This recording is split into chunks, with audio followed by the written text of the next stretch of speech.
ರಾಘವೇಂದ್ರ ಸ್ವಾಮಿಗಳು ತಮ್ಮ ತಪೋಶಕ್ತಿಯಿಂದ ಎಷ್ಟೋ ಜನರಿಗೆ ತಮ್ಮ ಕಷ್ಟಗಳನ್ನು ಈಡೇರಿಸ್ತಿದ್ರು.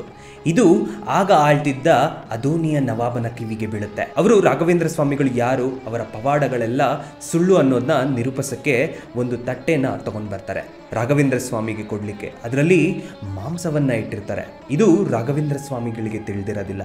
ಆ ನವಾಬ ರಾಯರ ಮುಂದೆ ಆ ಮಾಂಸವಿದ್ದ ತಟ್ಟೆಯನ್ನು ಇಡ್ತಾನೆ. ರಾಘವೇಂದ್ರ ಸ್ವಾಮಿಗಳ ದಿವ್ಯ ದೃಷ್ಟಿಯಲ್ಲಿ ಆ ತಟ್ಟೆಯಲ್ಲಿ ಮಾಂಸವಿದ್ದಿದ್ದು ಗೊತ್ತಾಗುತ್ತೆ.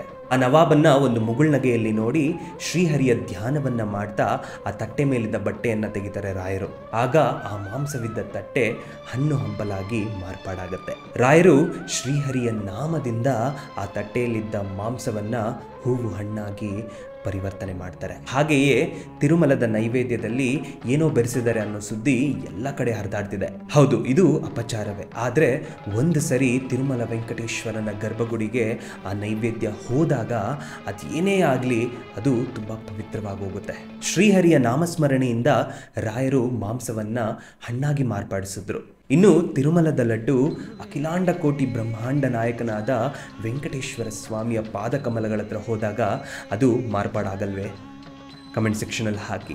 ಹಾಗೆ ನಾವೆಲ್ಲ ಶ್ರೀಹರಿಯ ನಾಮಸ್ಮರಣೆ ಮಾಡೋಣ. ಈ ಅಪಚಾರ ಮುಂದೆ ಎಂದೂ ಆಗದಿರಲಿ ಅಂತ ಅವರಲ್ಲಿ ಬೇಡ್ಕೊಳ್ಳೋಣ.